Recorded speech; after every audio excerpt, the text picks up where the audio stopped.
Okay.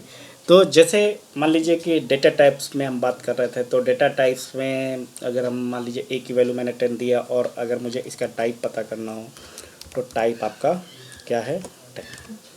Okay, sorry ए, sorry 10 नहीं, ए। तो ए की वैल्यू आपको बता देगा कि इंटीजर टाइप का है। अगर मान लीजिए इसी में मैंने ए की वैल्यू 23.456 दिया, देन अब यहाँ पर अगर मैं टाइप ए करूँ तो यहाँ पर क्या हो जाएगा, टाइप ए, ठीक है। देन अगर मैं टाइप मान लीजिए ए में मैंने कुछ ऐसी वैल्यू दी जिसे मान लीजिए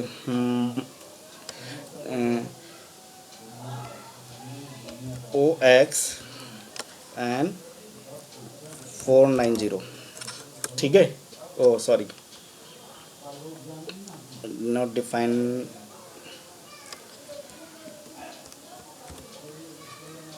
एक मिनट, एक इक्वल टू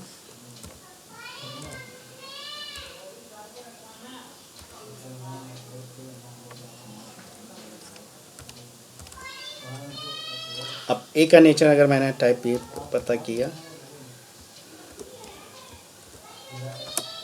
देखिए ये कि इंटीजर टाइप वैल्यूज़ है।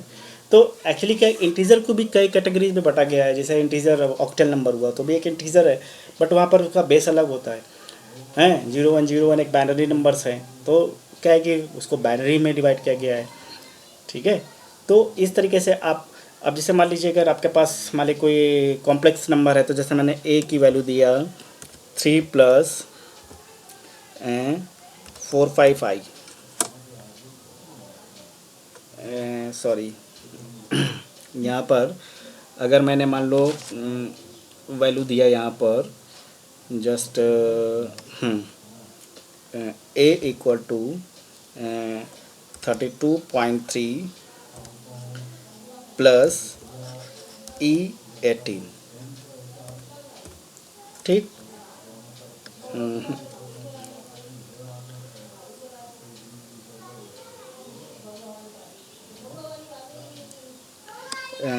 ए equal to 70.2 minus E12। Okay okay, यहाँ पर थोड़ा सा इसको लेने में प्रॉब्लम हो रही है शायद, मुझे लगता है कुछ कॉन्सेप्ट में लिखने का तरीका थोड़ा सा अलग अलग है, हैं। हो सकता है कि कुछ चीज़ें डिफ़र कर रही हूँ, इस वजह से लेने में डिस्टरबेंस कर रहा है।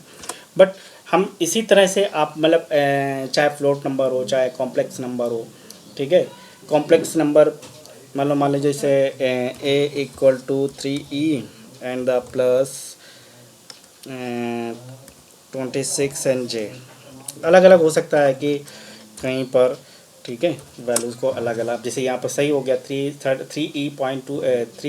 प्लस। अब इसका अगर मैं टाइप पता करता हूँ तो टाइप आपको क्या बताएगा, हमेशा ए, ठीक है, कॉम्प्लेक्स नंबर है, ठीक। तो जैसे मैंने आपको बताया कि क्या कहते हैं, आप डिफरेंट टाइप से मतलब क्या कहते हैं वैल्यूज़ को वो कर सकते हैं, दिखा सकते हैं, अलग अलग तरीका है, ठीक है। तो आप डेटा टाइप्स की बात करते हैं तो स्ट्रिंग में जैसे हमने आपको बताया था कि स्ट्रिंग में हमें लिखने का मतलब स्ट्रिंग है, जैसे मान लीजिए थोड़ी देर के लिए तो मैंने एक str स्ट्रिंग ली और str में मान लो मैंने एक दिया word hello word, hello word. अब जैसे मान लो मुझे स्ट्रिंग को प्रिंट करना है, ठीक है, देन str, ओके, ठीक है, सेम एज इट इज़। अब अगर मान लीजिए यही मैं लिखता print then str and the 0, ठीक। तो देखिए पहला शब्द, चूँकि हमने आपको बताया था कि जो स्ट्रिंग्स होती है वो सीक्वेंस ऑफ कैरेक्टर है और वहाँ पे चूँकि एक एरे फॉलो होती है, ठीक है। तो एरे के हिसाब से जो भी एलिमेंट 0 पोजीशन पर होगा वो प्रिंट होगा। अब बात करें जैसे मान लीजिए प्रिंट